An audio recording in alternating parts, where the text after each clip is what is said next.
Welcome to My Story 16. Welcome to My Story 16. And in this one, we shall go shirtless. And those of you who go back far enough know that I've worn many shirts, but like many of you, I've lost many shirts, and I've lost my shirts over the years. But that's actually not the point, part of the point, so let's get to the point. 16. 16, the episode of my story, I struggled to get beyond and into 2007, and I even struggled to get in my story, so let's get back into the bigger story of the next big things. I mentioned them before, confluence and convergence and a new kind of money, and I've struggled because, well, which came first? The future of money or confluence of convergence? When the future money requires the confluence of convergence and vice versa. So these are like two big things in tangent, and actually they can't really be achieved without achieving big thing 19. And big thing 19 is really justice and peace on earth. And like, okay, well, how do you get to justice and peace on earth? Big thing 19. You need 16 and 17.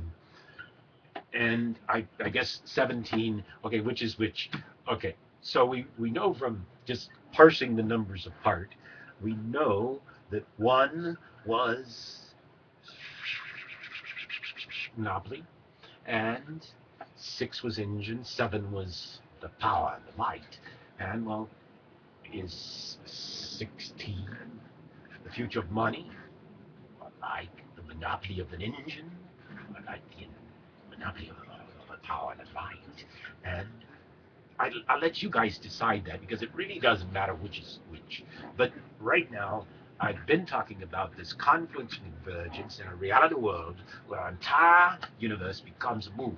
Now, how can we afford to put everybody in the movie, retire people all over the planet out, when we're going bankrupt? And that's actually the point of the story today. Okay, in the debates, there's discussions, especially around the auto industry and of how we went through bankruptcy there. And I don't even want to get into that argument one way or another. But there was this discussion of a managed bankruptcy. Let it, well, if you let it go under, it would have been under.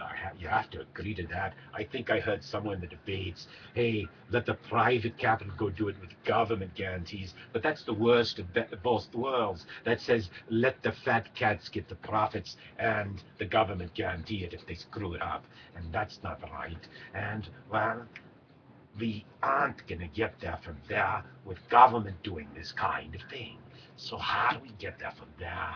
And that, as you've known if you listen to the other parts of the story, is we must disintermediate and eliminate governments as we know them and turn them into a global enterprise.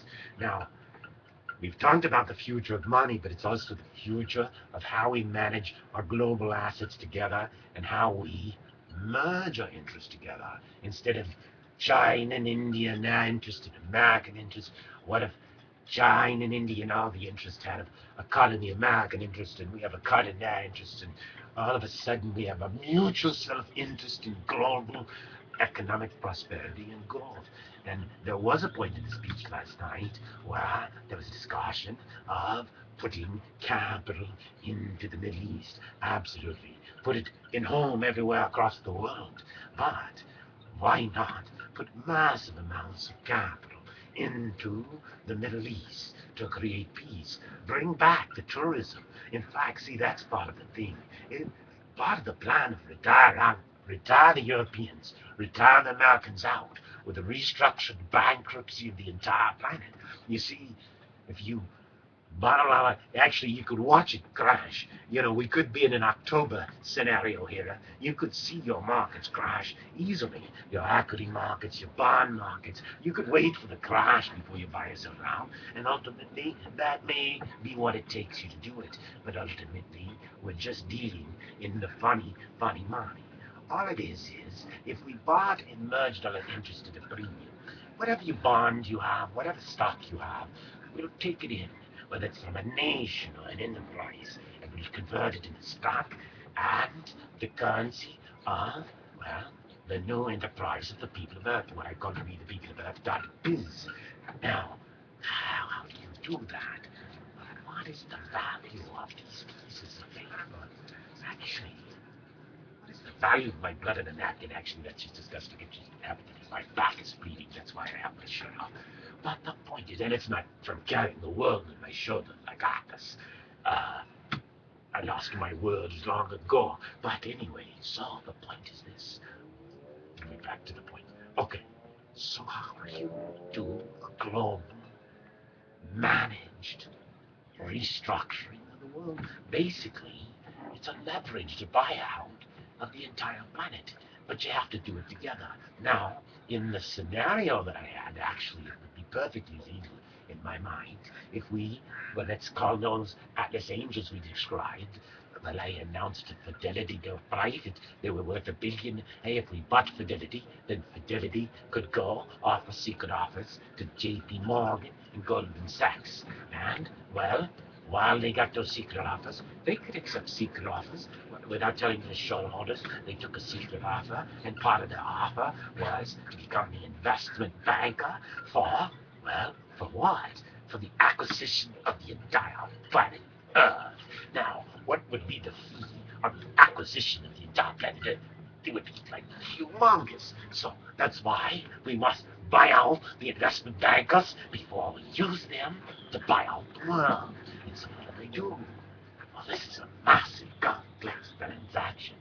Ultimately, we're buying out the national banks. We're buying out the banks. See, I mean, we could take them out with our new currency, but why take them out? Because we don't want to begin like peace and earth with a war against people or war against capital. We need to restructure the capital of the planet. Like, okay, if we were just trading right now, then it would like be cheating and almost unfair. Let's say that there was a market for the enterprises in Iran. And Iran, I heard last night, the currency dropped by 80%. What a value.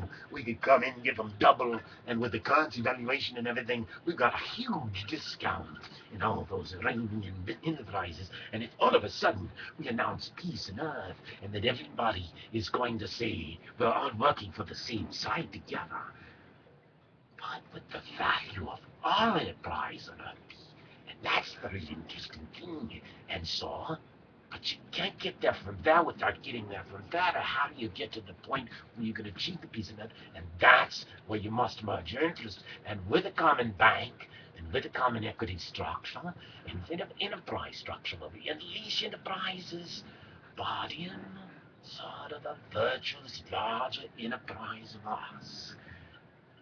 And I can't even imagine how to describe all the details of such a global enterprise because it would require a lot of very, very smart heads, smarter heads than mine, to put them together to achieve it. But imagining its achievement is quite simple. And actually, imagining how it's done is relatively simple. For example, okay, just to say, let's say the moves I described many years ago were just moves that were moved. And so the thing was, many years ago, I offered on behalf of the people of Earth, which of course would be done by people, which would be us. So it's like, well, it's not them against us, ultimately it's us against us, which is us. And so who's against who? No, in the future, 19, that's the next big thing, peace on earth. There's nobody against nobody. And how many of you have a 19 in the front of your birth year? How many? Ask yourself, were you born in 19 something? And is there something interesting about the fact that there's a 19 encoded all over the Quran? Let's not even talk about the Bible calls. There's a 19 encoded in the Quran.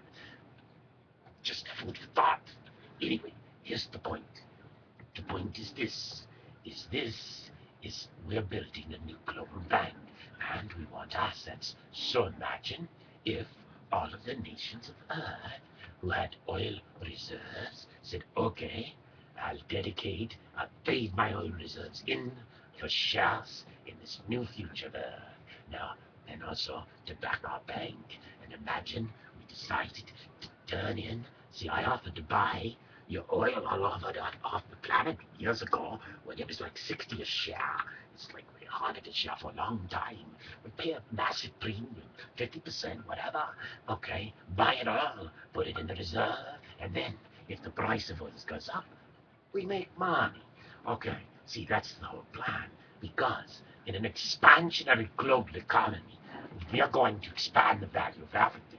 And if we can capture the value of everything back into our bank for the behalf of the people, we can create a flowing pyramid with wealth from the bottom to the top, with a throwing top. See, as you create a larger bottom of a pyramid, the available top of the pyramid gets much larger. That was easy. It's very, very simple. See, and it's not about these pieces of paper. It's how we use, well, how we distribute value, how we invest in housing and healthcare, how we invest in infrastructure, for everything, for human life, for knowledge, for understanding. But why not invest in cultural things? Why not go back to where you could go, to the Holy Lands? Imagine the tourism if the Holy Lands were peace. Imagine. But anyway, let's not get distracted. The point is, we're in the same boat together. Now, if we have the same boat, and we have the same global currency, see, this is the thing. We take the opportunity to buy out the debt of nations, to merge it all out, to restructure it all out, to create global enterprise. For the nations are part of that enterprise, but not as nations of independent warring interests, but nations, one nation under, well, whether you believe in God or not, one nation under God, one nation under us, one nation under truth. And that's the important thing. Can we discover truth together? Can we discover, well, the first thing you must ask is, can we achieve anything we want if we achieve a restructured order? Can we even possibly imagine? Well, actually, the furthest thing you might get is the first thing. Can we imagine forgiving our enemies? Can we imagine declaring peace? Can we imagine giving up all of the past and our own grudges and vengeances for one achievement, for peace, for our children, and for our prosperity? Or are we so hung up on the past that we can't move forward? Because if we can't, then there's no point in discussing this point of imagineering. But if enough of us can imagine it, and enough of us can influence, then perhaps it will take time, time that we do not have. We might achieve it. We might readily achieve it. It might be within our grasp. It actually may be quite easy. That was easy. It might be our only salvation. Because you see, I think you'll see, I might be wrong on this, but I think you're just covering it up.